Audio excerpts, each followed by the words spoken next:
کہ جہاں اس مدرسے کے پڑھے ہوئے طلباء نے قرآن پاک حفظ قرآن پاک کا حفظ قرآن مکمل کیا اور آج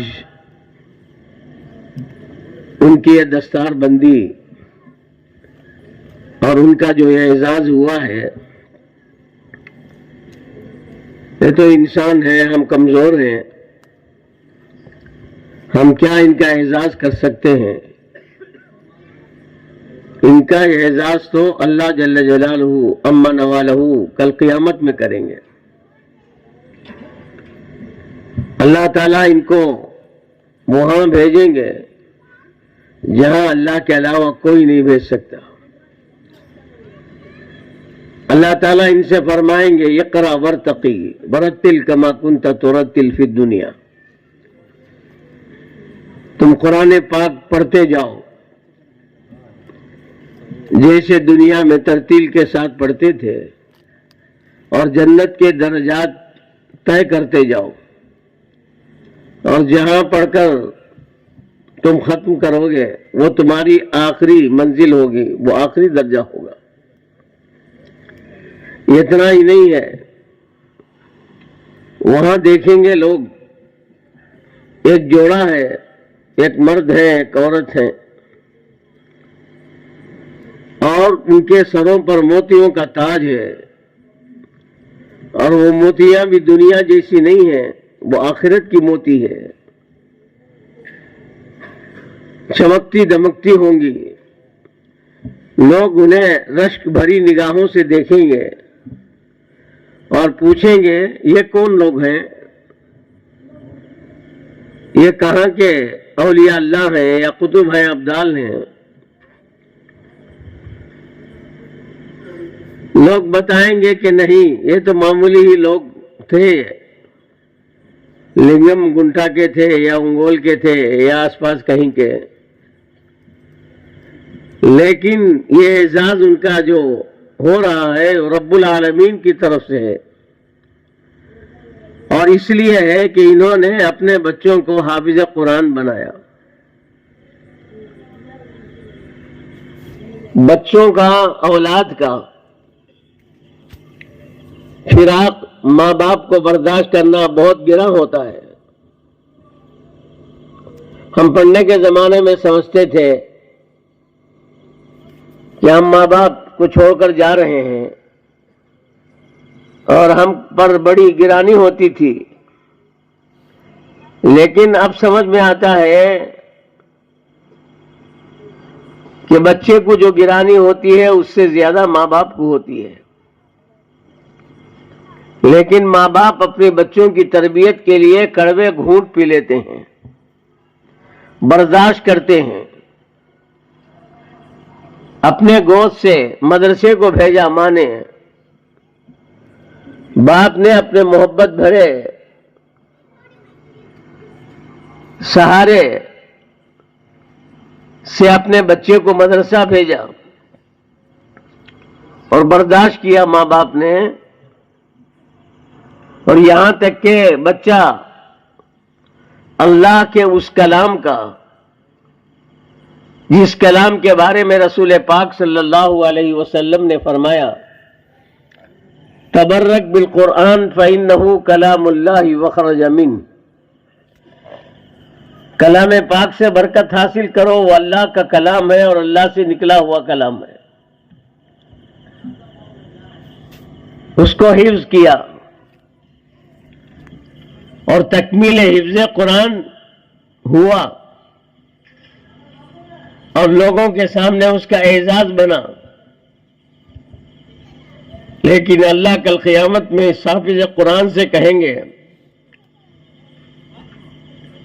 کہ ایسے 10 آدمیوں کو جو تمہارے خاندان کے ہوں تلاش کرو، جن پر جہنم کا فیصلہ ہم نے کر دیا ہے، تم سفارش کرو گے، تمہاری سفارش کو قبول کر کے ان کو جنت میں بھیجیں گے۔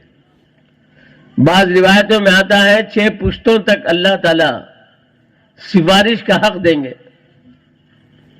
آپ اندازہ لگائیں حافظ قرآن اس دن جب ان کی سفارش کرے گا، جبکہ ماں اپنے بیٹے سے الگ رہے گی، بیٹا ماں سے الگ ہوگا، بھائی بھائی سے الگ ہوگا، شوہر بیوی سے الگ ہوگا، کوئی کسی کا ساتھ دینے والا نہیں ہوگا۔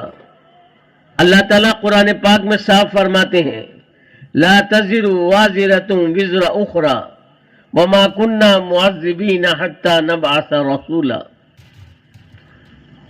ایک دوسرے کے گناہوں کا بوجھ کل قیامت میں کوئی نہیں اٹھائے گا۔ ان احسنتم احسنتم لانفسکم وان اسأتم فلہا۔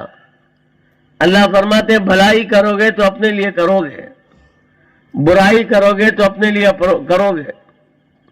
میری بھلائی آپ کے کام آ جائے، آپ کی برائی میرے سر پر پڑ جائے، ایسا نہیں ہوگا۔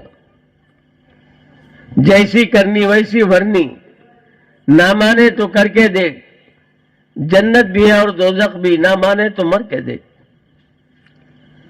ایسے فضاؤں میں، ایسے ماحول میں جب کسی کو اللہ تعالیٰ یہ اختیار دے کہ جاؤ تمہارے رشتہ داروں میں سے تلاش کرو جن پر ہم نے جہنم کو فیصلہ کر دیا ہے، تمہاری سفارش پر ہم ان کو جنت میں داخل کریں گے، کیا اعزاز ہے حافظ قرآن کا۔ یہ اس وجہ سے ہے کہ اس نے اللہ کے کلام کی حفاظت کی، اللہ کے کلام کو اپنے سینے میں رکھا، اللہ کے کلام کو بار بار یہ رٹتا رہا۔ اس کی زبان سے اللہ کا کلام، اس کے دماغ میں اللہ کا کلام، اس کے سینے میں اللہ کا کلام۔ اس نے اللہ کے کلام کی اس قدر اتنی قدر کی، تو پھر اللہ اس کا کتنا اعزاز کر رہے ہیں۔ جیسے ابھی حضرت مولانا نے ابھی بیان فرمایا کہ اللہ کے کلام کے کتنا حق ہے ہم پر۔ ہم اللہ کے بندے ہو کر یہ آنکھیں اللہ نے دی ہیں، یہ زبان اللہ نے بنائی ہے، یہ دماغ اللہ نے پیدا کیا ہے، سر کے بال سے لے کر پیر کے ناخن تک سب کچھ اللہ کا بنایا ہوا ہے۔ اللہ قرآن پاک میں فرماتے ہیں وَفِي أَنفُسِكُمْ أَفَلَا تُبْصِرُونَ۔ کیا تم اپنی ذات کو نہیں دیکھتے؟ اپنے کو دیکھو، ہماری قدرت سمجھ میں آئے گی، تم کیا تھے اور تم کیا ہو گئے، تمہاری کیا حیثیت تھی، اب تم کو کیا بنا دیا۔ ایک گندا قطرہ تھا، اس میں اللہ نے پیشانی بنائی، گال بنائے، سر بنایا، ٹھڈی بنائی، ہونٹ بنائے، ہاتھ بنائے، ہتھیلیاں بنائی، ہر ہتھیلی میں 5 انگلیاں بنائی، پیر بنایا، پنجہ بنایا، اور اندر کے اعتبار سے تلی، کلیجہ، مثانہ، پھیپھڑے، گردے، آنتیں، رگیں، نسیں، رحمان تیری شان کیا کیا نہیں بنا ڈالا۔ خلقا من بعد خلق فی ظلمات ثلاث۔ اللہ نے فرمایا تدریجاً ہم نے تمہیں 3 اندھیروں میں بنایا۔ واللہ اخرجکم من بطون امہاتکم لا تعلمون شیئا۔ اللہ نے تمہیں تمہارے ماؤں کے پیٹوں سے اس حالت میں نکالا کہ تم کچھ بھی نہیں جانتے تھے۔ وجعل لکم السمع والابصار والافئدہ۔ سننے کی طاقت رکھی، دیکھنے کی طاقت رکھی، سوچنے اور سمجھنے کی طاقت رکھی۔